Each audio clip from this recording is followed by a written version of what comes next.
Ladies and gentlemen, this is Joe's Classic Video Games back with another cool pinball repair video for you this evening. We've been trying to move some of our videos over here into our little workshop where we've got all of our games displayed that we're working on next.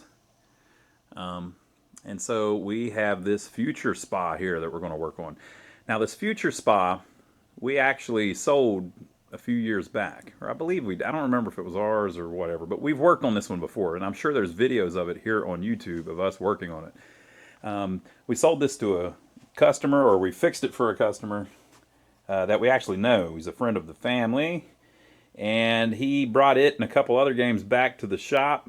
They need a little work, so I don't know what the deal is with it. I assume it's broke. So I don't know what we need to fix on it, but we're going to check it out. This is one of my favorite of the early Bally pinball machines. It's just cool. I like that it's a wide body. I like that it has the ridiculous theme. That it was kind of Bally's. It's the link between Bally as a pinball machine company and Bally as the Bally Spa company. You know, back in the days. Future Spa. Bally Total Fitness or whatever. I've never been there. I don't know. Look. So this is what they thought that spas would look like in the future, I suppose. But it's just a cool game. Really cool. The Playfield is packed. It's got all kinds of stuff on it. This was around the time that they did Space Invaders, which was also a wide body that had just all kinds of stuff going on. So I don't know what's wrong with it, what's going on. I'm going to guess, just not knowing, that a solenoid burn up, and it screwed up blew the solenoid fuse, which will make a game not boot. That's just my guess. That's what you see most of the time. So I think what we'll do first, though, is we'll look in the coin door, see if everything looks all right in there, and then we will look in the back box, see if everything looks all right back there, and then we'll plug it up and just see what she does. I don't like plugging them in, though, unless I look in them, just to make sure there's nothing crazy going on. Sometimes something's fallen on a fuse, or something broke off, or the cord is frayed, or something. I just like giving it a little look before we actually send some juice through it. Now, I'm sure the customer sent some juice through it whenever it was at the other end of where he's keeping it and not here at our shop. But, hey, that's the way I do it. So let me open up the door here, and let's see what it looks like inside. It's just an absolutely beautiful game. I don't think we sold this. I think this must have been his, because it's just so clean. I mean, it's in perfect shape. This is like museum quality, basically. I don't know how worn the Playfield's going to be, but there's absolutely nothing in there. I mean, it's just everything's how it should be. It's in very nice shape. Again, I'm going to guess that a solenoid's messed up or something. The back glass is in mint condition. Again, I think we worked on this one before. This is like a lenticular thing that they put on it. And there is a flash, well, not flash, but lights that turn on and off. A blinker. There's like a blinker assembly up here that goes behind that, and you get this real cool effect whenever the thing is on. The back box here, either somebody's repainted it or it's just in really nice original condition. See how there isn't any heat trails above the bulbs? Typically you would see like a little black line above each one of these from the heat. But this is a really low hour machine. It hasn't been used much. Which is not any kind of comment on the quality of the game. Future Spa is a cool game. And everybody agrees. If you don't agree, get off my channel. Okay.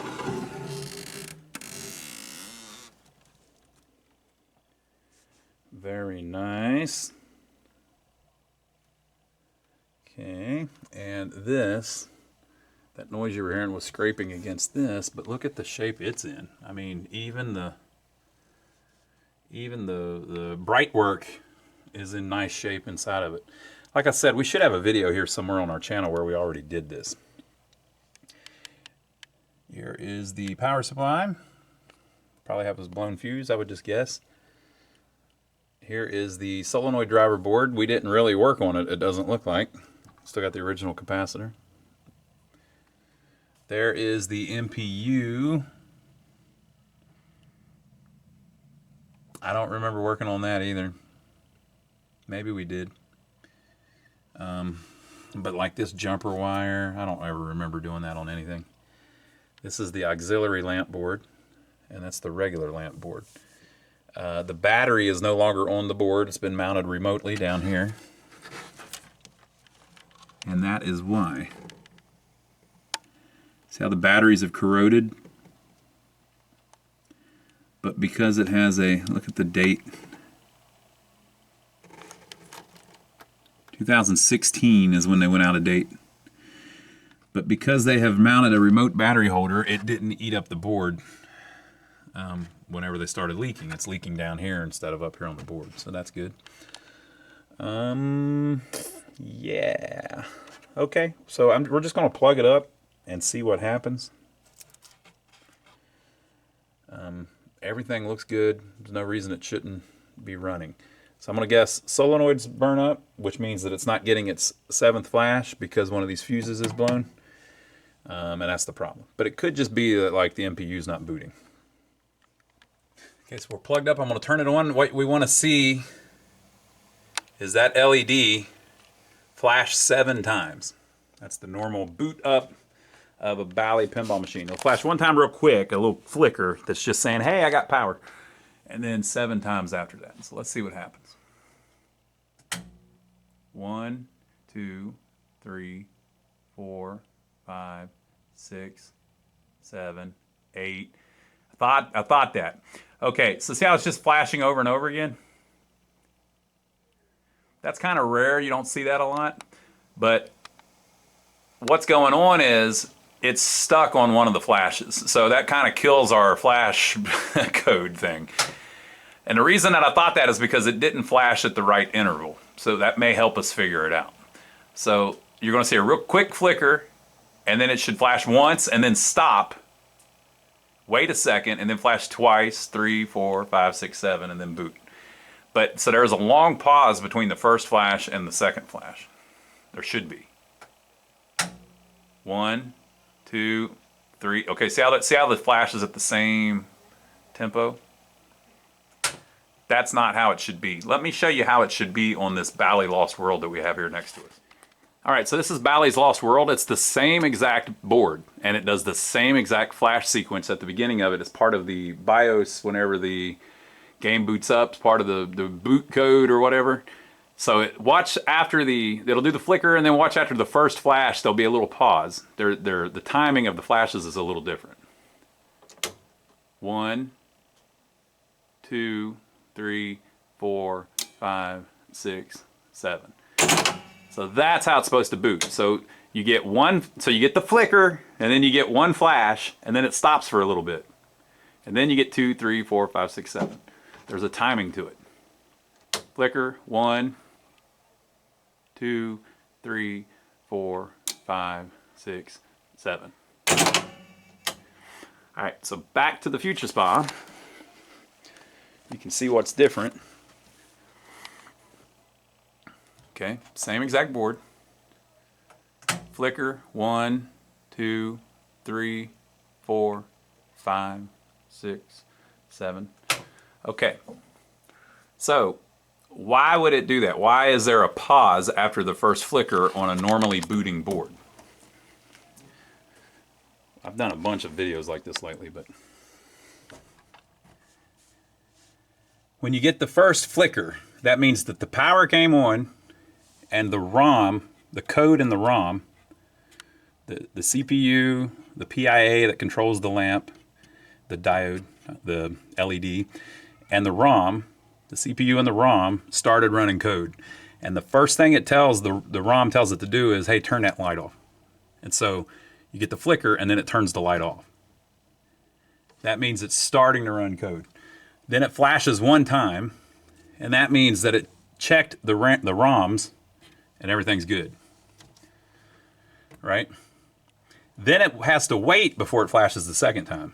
The reason for that is because it starts doing math. And this is the RAM chip. It loads a number in the RAM in position 1, and then it reads it back, or a byte or whatever it is. It reads it back and says, okay, what's in position 1? Oh, that's correct. Okay, let me write to position number 2. What's in position number 2? That's correct. Let me write to position number 3. What's in position number 3? And it just does this over and over and over again, and it's like 32,000 of those. And so it takes a little while. So after the first flash, which is it checking the ROMs, you get that wait, and then a second flash. So what's going on here is it does one flash, and then it just keeps flashing. Over and over again, the exact same tempo. It's like it's stuck. I'm going to guess that's either the RAM is bad, which you need for the second flash, but probably more likely is there's a problem with the ROM because it's not running the code right, is it? It should do the one flash and then stop and never do the second flash because the RAM's bad, or it can't run the RAM right. It can't read the RAM right. But it's doing the quick flicker and then one flash, which means the ROMs are right, and then one flash again, which means the ROMs are right, and then one flash again, which means the ROMs are right. It's just stuck in this loop.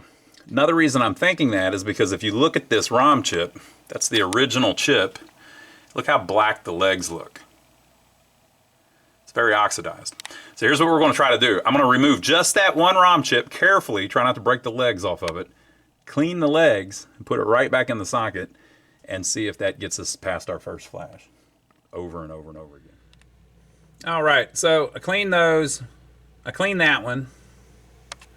Put it back in. It was actually kind of clean. It's just the edge of the chip isn't clean. The shoulders of each pin, but the actual pins are pretty clean. No change. I cleaned those two. No change. So now I have removed the RAM chip that gives you the second, the second whatever. So we'll turn it on and see if it stops at one flash now. One. Kind of did a 2 and then stopped. Okay. So that's interesting. Let's try it again. Flicker, 1, 2, and locked on. Okay, yeah, so it's definitely having problems with that RAM. Could be a socket issue. It also could be a voltage issue. So let me check the voltage on the board. Maybe the voltage is too low and it's having problems completely reading the code. That'd probably be a good thing to check first, but we're just playing around here trying to figure it out. So let me check the voltage and see what we've got on the actual MPU. All right, so it has 5.1 volts on the board, which is perfect. You could argue that's a little bit high. It's supposed to be 5.0, but you go a little over 5 point, it's usually good. So 5.1 volts. Okay, so I guess next thing to try is I'll just try putting a different 6810 RAM chip in that socket and see if that gets us anywhere. All right, so I have put a new one in the socket. Let's try her again. Flicker, 1, 2, 3. No, it's still messed up. 4, 5, 6, 7, infinity and beyond. It's just going to keep going. Okay, so we tried a different 6810. That didn't fix it. It's acting crazy. So what else could it be? Well, I've seen before when that 5101 RAM chip down there, which is what makes the third flash, the 5101, if it's screwed up, it can cause all kinds of problems on the board. So sometimes you're better off just removing the chips that you don't need till you get to that flash. So let me try removing that little 5101 next and see if that changes anything. All right, I removed the 5101. It's still doing the same thing. So next I'm going to remove this PIA, peripheral interface adapter chip, because you don't really need it for flash 2 or 3. That's flash 4. So let me take it out. Maybe it's screwing something up. One thing interesting about this particular board, someone has replaced all of the little support chips in sockets, which is okay, but it also introduces a possible bad connection on every one of those pins. So it could be one of those chips just isn't making good contact with the socket. Usually they're soldered in, but usually none of those need replaced either. But it looks like somebody has went through and removed the chips, put a socket, and then put them back. And the thing was working, so who knows. Okay, so yeah, I'm going to remove this one next and see if anything changes. Okay. flicker, 1. No second flash, which is that 6810 RAM, which is in there. So basically, we've stripped the board down to, we've got the CPU chip at the top, we've got the PIA at the bottom that you need to turn the light on and off, the LED on and off. We've got the 3 ROM chips that you need. All of the support chips are still in that you need. And then the 6810 RAM is in, which is flash number 2. So we're getting the flicker, flash number 1, and then no flash number 2. So we're back to the 6810 RAM, but it's not locking on and it's not repeating over and over again. And that chip that I took out in the middle there, which I think is U10, it's real dirty looking, like the pins are real corroded, not corroded, but oxidized. So flicker, flash 1, no flash 2. So we're back to that 6810. That's actually the one I put in. Let me remove it and put the old one back in. All right, so we swapped the other 6810 back in, trying to get the second flash. Flicker, first flash. No second flash, but it's not locking on anymore. Flicker, first flash. Didn't lock on. The sound you're hearing is because the soundboard has its own computer. It's getting the power at the same time. Okay, so it's not reading the 6810 RAM. So next thing I'm going to try, we've cleaned the ROMs. I'm going to pull out the CPU chip at the top, which of course is going to be what's writing to the RAM and telling it do this, do that, and the other, that is needed for the second test. If there's a couple pins screwed up there, you'd think that that would make it fail the first flash, which is the ROM test, but who knows. So yeah, let me try cleaning it next.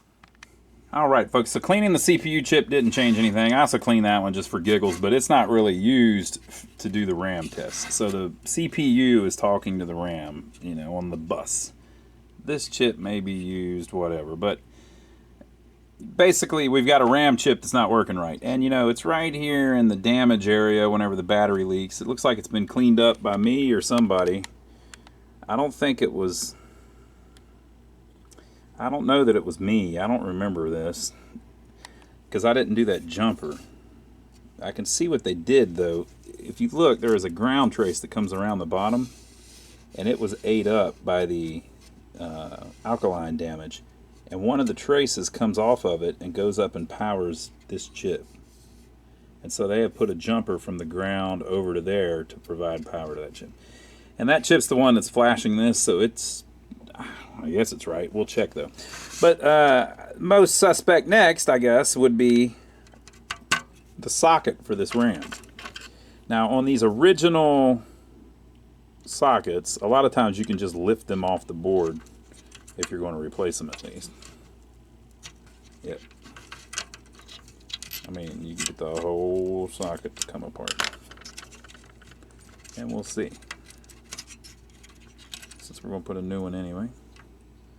Is there any corrosion that we see? You can see how it works. You can see the legs sticking down in there. And here's the board.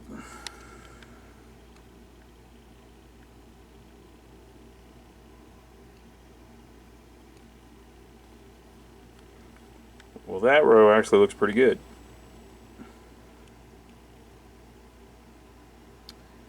And that row actually looks pretty good, so, I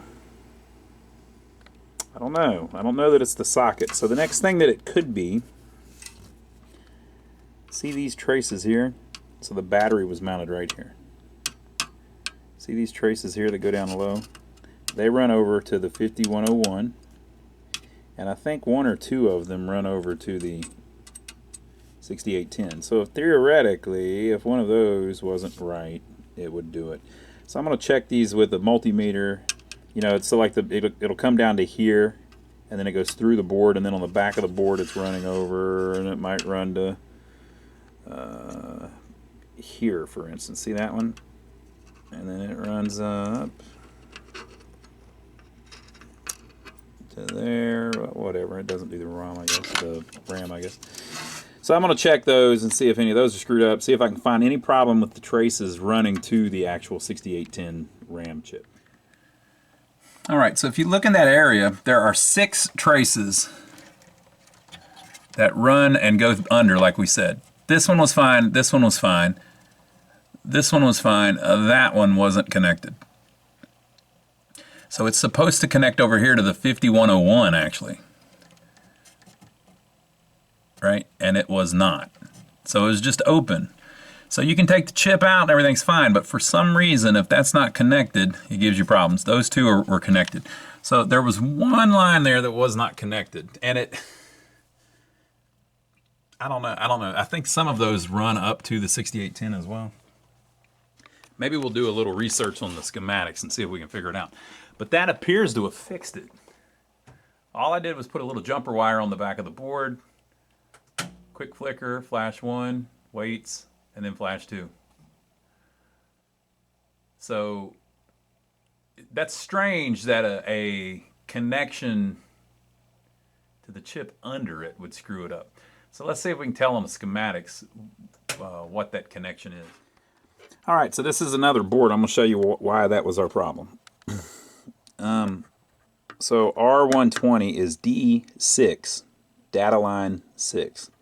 And it comes down, and so it's coming from the CPU, and it also comes over to the ROMs and all that, but it's coming down this way to do what it does, right?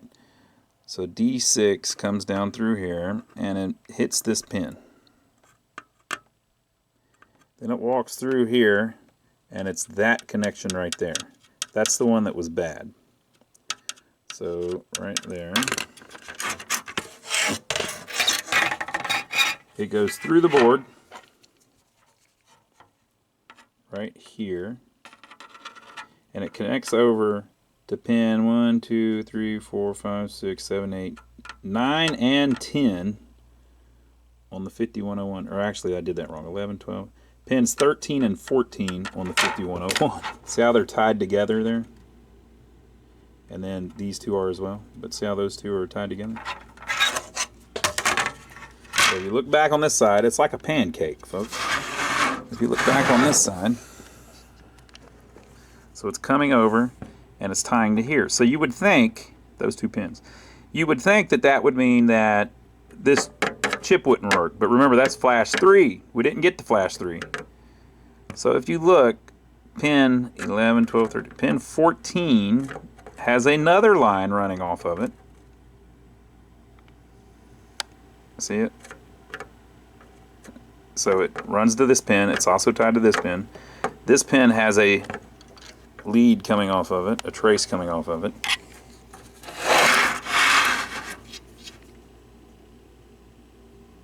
That ties to pin 8 of the 6810 RAM. So the CPU was unable to talk to pin 8 of the RAM because the trace was broken right here where it goes through the board. If we would have somehow got it to pass the second flash, it would have also failed the third flash because of the same reason. So, with that fixed, we should be able to get the whole thing to boot. All right, so I put all of the chips back on it, and I put another battery pack on it. Cut the old one off, threw it away. Let's see what we got. We want 7 flashes, a flicker and 7 flashes. Flicker, 1, 2, 3, 4, 5, 6, 7. Very cool. So I think we're good. We've probably got some light bulbs out or something though. Oh, the displays aren't working. Check that out. Got a little bit of them aren't working too. Looks like we've got some more work to do on this one, folks, but that is the MPU problem. The displays, we've got them plugged in. Let's see if the displays have voltage. Don't believe they do. So if you look real close at these displays, usually on at least some of them, you'll see a little orange glow in them. Like about right there, there will be a little orange dot. It's not on all of them, but it's usually on some of them, which is the high voltage, the 180 volts that they're using to actually make these old plasma displays work. And I don't see it. So we've got that. If you look up here, look at the two lights there towards the left that are not lighting up. So that's a problem with the auxiliary lamp board. And then if you look down here on the Playfield, I've got the backglass covering it up, but you can see that some of these lights are never lighting up, so there's some bad light bulbs, or the lamp driver board or something has some problems. So we still got a couple issues. Let's see if we got a little bit of time left. Let's see if we can figure out the display thing. So I believe the display voltage is missing. Let's see if we can track that down. All right, so for the voltage that we're supposed to have for the displays, that's obviously not there. You can check it up here behind this little plastic shield. It's kind of tricky the way they've designed it. We'll see if we can do it without killing ourselves. So on that one test point, we've got 255 volts. If I carefully, oh, so carefully, don't shock me, other test point. We move over to the other test point. We've also got 255 volts. So basically, this area that does the high voltage has screwed up to where it's not regulating it. But it does have 255 volts, so why don't the displays? Well, if you look at the fuse, someone has put the wrong size fuse in there and just kind of crammed it in there. I don't know if it was like that the last time I had it here in the shop or not. It doesn't appear that I ever did anything on this board because I never replaced that capacitor. So we've got some kind of issue going on up here, definitely with that fuse. The fuse may be blown or something. But that's a good place to check it because it tells you both things. It tells you, is this creating the voltage that it should? It should be regulating that 255 down to like 190 or 180. So that tells you that the power supply is working. It's sending the 255 up here. And then it's telling us that there's 255 that should be going out to the displays, but they're not. So that fuse is obviously an issue. And since it's not regulating it down, we need to work on that to make sure that we can get it to lower down. So I'm going to pull this board out. We'll put it on the bench and see if we can figure out if something's shorted or if it's just the fuse or what the deal is. So the big oversized fuse was blown. And you can see why. There's a resistor here that's completely cooked. Now if that's cooked, I'll bet this is bad too. So we're going to have some stuff we need to replace here. Usually you have to replace that resistor. Sometimes both of these or one or the other. And then you've got a diode here and a diode here that are suspect usually. Some of the other ones go bad sometimes too, but that's typically what the problem is. So let me test some of that stuff and see what failed. Okay, so this is the schematic for all of these solenoid driver boards. They're all the same in the Stern games and the Bally games. And so the resistor that's burnt up is this one. So this is our 230 volt supply plus or minus 27 volts. And you saw ours was 255. So it's coming in, and this resistor is supplying voltage to the base of this one, this transistor, and it is the collector of this transistor. Well, on this transistor, the collector and the emitter are shorted. So it's pulling so much current through here that it burnt this resistor up. So that's the first thing I found wrong. So I'll replace that, and then we'll see what else we can find. All right, so replace those, and now I'm looking at this one, and the base and the collector are shorted on this one, which, if you notice, is also across that resistor. So it just fried both of those, which it does from time to time. Yeah, so let me replace it, and then we'll move on to this one. All right, so sure enough, the 2N3584 was also shorted. All three leads were shorted. The diode is fine. The Zener diode is fine. And all of the other resistors test in spec.